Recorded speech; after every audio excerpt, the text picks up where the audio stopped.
by realism. But at the same time, it's important to understand that those who were asking for that were not asking out of a fad. They had a real issue in mind, that inequality of property and ownership is a cause of inequality of divided fortunes in our lives.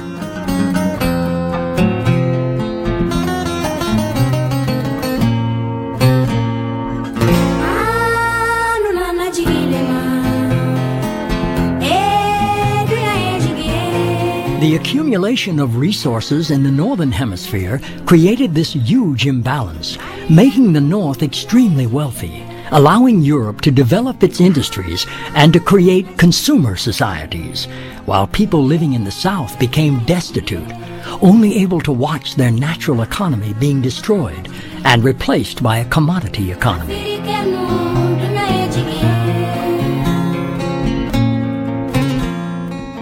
The preconditions for capitalism, the labor and market and strategic resources, are all about the process of primitive accumulation. You have to dispossess in differing ways to do all of those things. You can only get someone to work in a factory if they don't have access to land. That's a dispossession. Something can only become a market if it's taken out of a non-market context. Something has to be bought and sold. It can only be a strategic resource precisely if, in fact, you exploit that resource.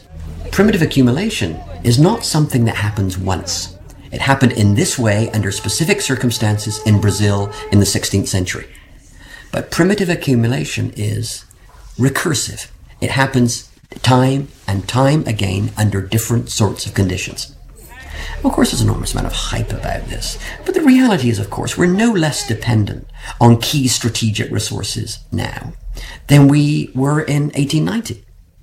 And it's not just about oil, it's about a whole raft of key minerals and resources that are absolutely indispensable. The resources of the South are fundamental to development in the North. And therefore, the manner in which access and control of those resources are determined becomes crucial for the North. That is where the battle has always been. It's been there for over a century. It continues to be there. And particularly when it comes to subterranean resources. I mean, just look around you. Why did the Angolan War take that long? Or the Congo? Why aren't we interested in what's going on in Somalia? Because there is nothing to expropriate there. But there's something to expropriate in Sudan, in the Congo, in Angola, and in various places. So the resource war it will continue. Samba triste das incertas madrugadas. Samba triste. Eu moro nesse barraco, falta 2.000 para pagar. Estou aleijada da minha perna, não sou mentirosa, sou uma nega trabalhadeira, trabalhei em vários cantos. E hoje em dia, olha, eu vivo assim, ó, desse jeito. Meu pai, onde você estiver, me ajude, falta 2.000 para pagar esse barraco.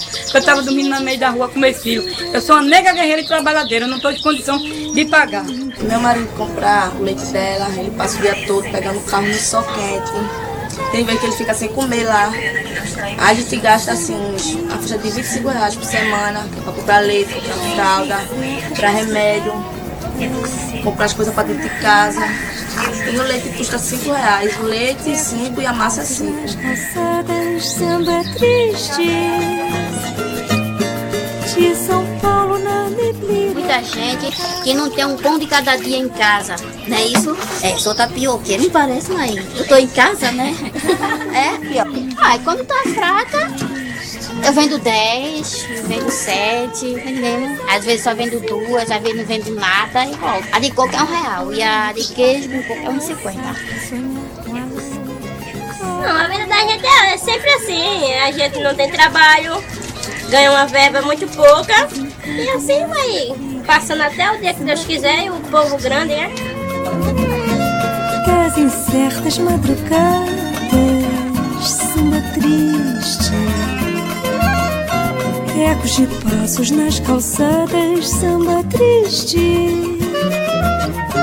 de São Paulo na neblina. À partir de la fin de la Seconde Guerre mondiale, on a commencé à mettre fin aux empires. Les États-Unis d'ailleurs, qui avaient peu de colonies et qui regardaient avidement les colonies britanniques, françaises et japonaises, étaient pour l'indépendance des pays en se disant on va, après leur indépendance, les contrôler d'une autre manière. Et c'est effectivement ce qui se passe aujourd'hui. Les pays sont formellement, politiquement indépendants, ils ont leur propre gouvernement, mais ils sont dans un ensemble institutionnel qui réintroduit une forme de néocolonialisme, puisque toute une série de politiques qui sont appliquées dans les pays du Sud, endettés, sont dictées à partir de Washington, du siège de la Banque mondiale, du Fonds monétaire international, ou doivent se soumettre aux règles adoptées dans le cadre de l'Organisation mondiale du commerce basée à Genève. Well, the sort of world order that the West and basically the United States and to some extent Western Europe have tried to maintain, it's very post-colonial in the sense of we don't try to directly politically control these countries, but we want to integrate them into an international economic order and to some extent political order. And so even the very definitions of development, the very definitions of local industry and so forth, it's all geared in a very natural way to the needs of the North and extracting resources, extracting cheap labor, not creating genuine foreign competition. So if you're going to have cars produced in Africa, we'll come do it for you there and we'll use your workers and so forth. And so in that sense, it's very much a subtle form of an empire, but not an old styled empire. It's a very subtle form. And that's, anybody with a broad historical perspective is not surprised.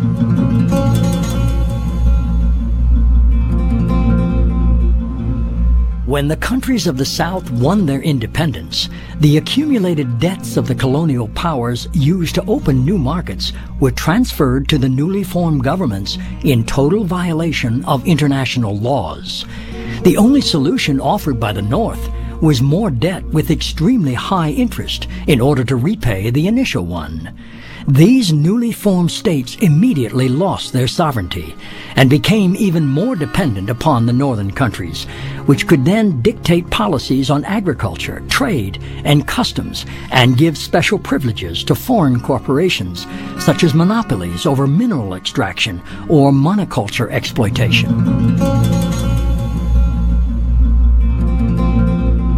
Les États indépendants sont nés avec une dette dès le départ, qui a permis à la Banque mondiale de leur dire « Vous nous devez quelque chose, vous allez suivre nos conseils et on va vous dire comment vous développer ».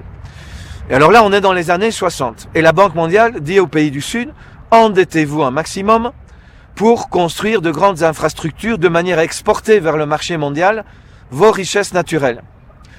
McNamara, qui est devenu président de la Banque mondiale à partir de 1968, il lance l'idée qu'il faut combattre la pauvreté, mais en même temps, il faut soutenir d'énormes projets. Le barrage d'Inga sur le Bas-Congo, des méga projets énergétiques qui vont augmenter encore l'endettement des pays du Sud. We will identify a country, usually a developing country, that has resources we covet, our corporations covet, like oil.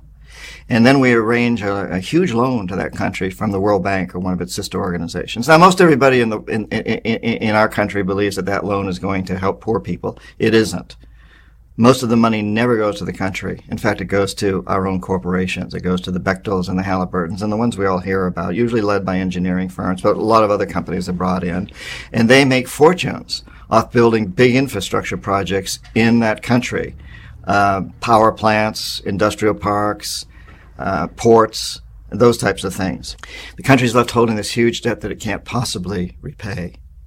So at some point, we economic hitmen go back in and we say, you can't pay your debts.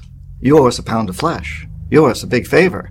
So sell your oil real cheap to our oil companies, or vote with us on the next critical United Nations vote, or send troops in support of ours to someplace in the world. Let me give you just one statistic, which I worked out in minutes, because otherwise it's incomprehensible.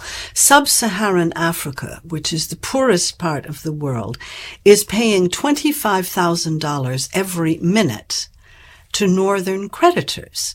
Well, you could build a lot of schools, a lot of hospitals, you could make a lot of job creation if you were using